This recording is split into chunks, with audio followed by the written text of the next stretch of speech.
Bonjour, aujourd'hui je vous propose la découpe d'un melon qu'on appelle melon historié ou d'Andalou. C'est un produit qui est presque de saison. On est quasiment au début de la saisonnalité des produits en ce qui concerne ce fruit. C'est un atelier que vous pouvez refaire sur des citrons également, ou sur des tomates, ou même sur des œufs durs pour faire une belle présentation d'une entrée par exemple. J'ai sélectionné un melon français bien sûr, que j'ai lavé au préalable et que je vous présente donc maintenant. Donc la technique est plutôt très simple, c'est une découpe en dents de loup, comme son nom l'indique, donc avec un couteau d'office.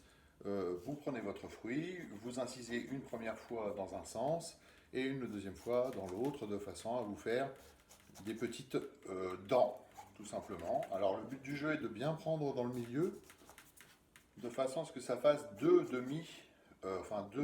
parts égales une fois que le fruit sera découpé. Alors pour les régions productrices de melons, en France, les plus connues sont le melon de Bretagne, le melon des Charentes et surtout également le melon de Cavaillon. Alors attention, quand je vous parle de melon des Charentes, ne pas confondre avec la variété de melon qui s'appelle le charentais, qui n'a strictement rien à voir. On fait pousser des melons de variété charentais un peu partout en France. Donc, c'est pas forcément issu de la région des Charentes. Une fois que mon fruit est séparé, vous voyez, ça vous donne un aspect beaucoup plus joli que si vous l'aviez coupé simplement.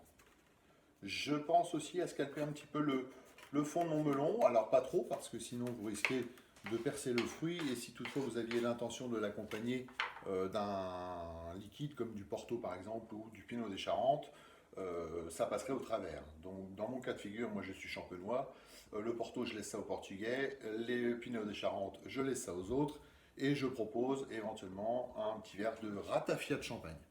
Servi dedans ou servi à part, selon l'envie du client. Donc je vais me servir d'un petit récipient pour retirer l'intérieur, bien sûr, les pépins. Donc avec une cuillère tout simplement, vous venez gratter un petit peu le fruit et le séparer de ses pépins, comme ceci.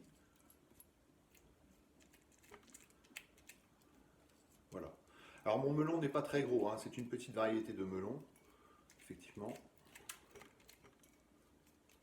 Voilà, j'ai quasiment tout retiré.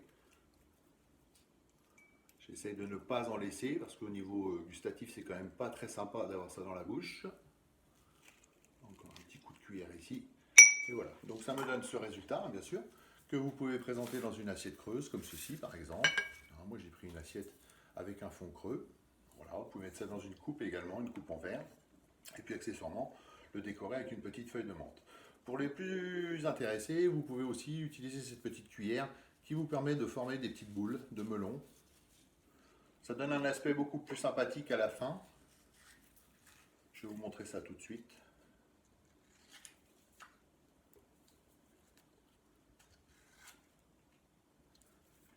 Voilà, tout en faisant attention évidemment de ne pas percer le fond.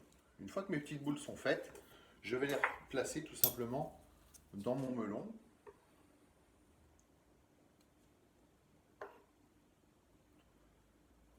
Voilà, de façon à lui donner un aspect un petit peu plus joli. Ma petite feuille de menthe, accessoirement, pour décorer le résultat.